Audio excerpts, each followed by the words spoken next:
ഇരിങ്ങാലക്കുട പടിയൂർ ഇരട്ടക്കൊലക്കേസ് പ്രതി മരിച്ച നിലയിൽ പ്രതി പ്രേംകുമാറിനെ ഉത്തരാഖണ്ഡിലെ കേദാർനാഥിൽ മരിച്ച നിലയിൽ കണ്ടെത്തി. ഉത്തരാഖണ്ഡ് പോലീസാണ് ബന്ധുക്കളെ വിവരം അറിയിച്ചത്. പ്രേംകുമാർ തന്നെയാണോ മരിച്ചതെന്ന് സ്ഥിരീകരിക്കാനായിട്ടില്ലെന്ന് തൃശൂർ റൂറൽ പോലീസ് അറിയിച്ചു.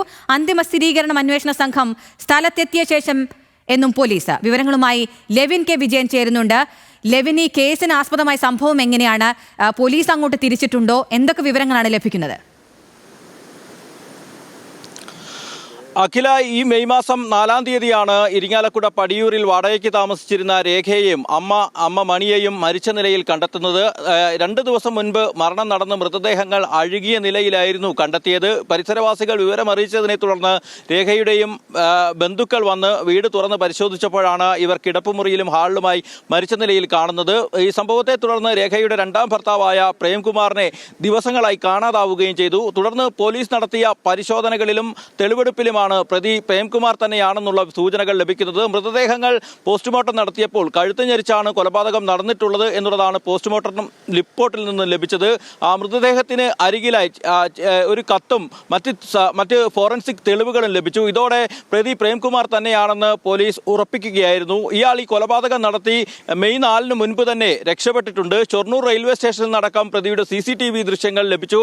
ഇരിങ്ങാലക്കുട വനിതാ പോലീസ് സ്റ്റേഷനിലെത്തിയ പ്രതിയുടെ CCTV ദൃശ്യങ്ങൾ ലഭിച്ചു. ഇതെല്ലാം അടിസ്ഥാനമാക്കിക്കൊണ്ട് വിവിധ ഫോട്ടോകൾ ചിത്രീകരിച്ചുകൊണ്ട് പ്രതിക്കായി ലുക്കൌട്ട് നോട്ടീസ് പുറത്തിറക്കി. രാജ്യവ്യാപകമായി പ്രതിക്ക് വേണ്ടി അന്വേഷണം നടത്തി. ഇരിങ്ങാലക്കുട പോലീസ്, അതായത് തൃശൂർ റൂറൽ പോലീസ് പ്രത്യേക സ്ക്വാഡുകൾ രൂപീകരിച്ചുകൊണ്ട് ഈ അന്വേഷണം തുടർന്നു വരുന്നതിനിടയിലാണ് ഇന്ന് പ്രതി മരിച്ചതായി ഉത്തരാഖണ്ഡ് പോലീസിൽ നിന്നും വിവരം ലഭിക്കുന്നത്.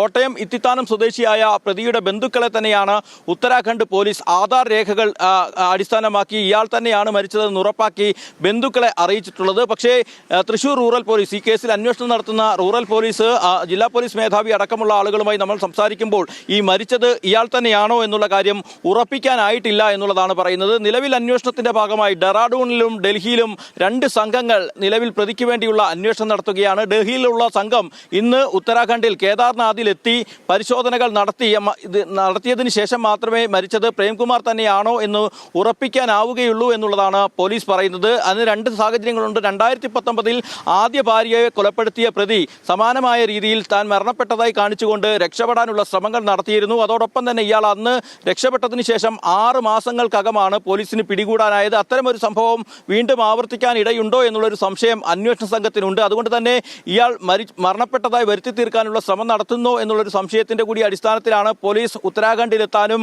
മൃതദേഹം പരിശോധിക്കാനും തീരുമാനിച്ചിട്ടുള്ളത്. ഏതായാലും ഇന്ന് തന്നെ ഡൽഹിയിലുള്ള തൃശൂർ റൂറൽ പോലീസിന്റെ പ്രത്യേക സ്ക്വാഡിൽപ്പെട്ട സംഘാംഗങ്ങൾ കേദാർനാഥിലേക്ക് എത്തും. അവിടെ എത്തി മൃതദേഹം പരിശോധിച്ചതിന് ശേഷം മാത്രമേ ഇയാൾ തന്നെയാണോ പ്രേംകുമാർ എന്നുള്ള കാര്യത്തിൽ ഒരു വ്യക്തത വരുത്താനാവുകയുള്ളൂ. ഏതായാലും മെയ് 4-നാണ് കൊലപാതക വിവരം, ഇരിങ്ങാലക്കുട പടിയൂരിലെ കൊലപാതക വിവരം പുറത്തു വരുന്നത്. അതിനുശേഷം പ്രതി രക്ഷപ്പെടുകയും ചെയ്തിരുന്നു. ഈ പ്രതി ഇയാൾ തന്നെയാണെന്ന് ഉറപ്പിച്ചുകൊണ്ടുള്ള അന്വേഷണമാണ് പോലീസ് നടത്തിയത്. അന്തിമമായ ഒരു സ്ഥിരീകരണത്തിന് വേണ്ടിയാണ് ഇനി കാത്തു നിൽക്കുന്നത്. ഏതായാലും പ്രേംകുമാർ മരിച്ചു എന്നുള്ള വിവരം കോട്ടയത്തുള്ള ബന്ധുക്കളെ ഉത്തരാഖണ്ഡ് പോലീസ് അറിയിക്കുകയായിരുന്നു. അന്തിമഘട്ട സ്ഥിരീകരണത്തിനായി തൃശൂർ റൂറൽ പോലീസ് ഒരുങ്ങുകയാണ്. അഖില, ശരി, അന്തിമഘട്ട സ്ഥിരീകരണമാണ് ഇനി വരേണ്ടത്. Thank you Levin.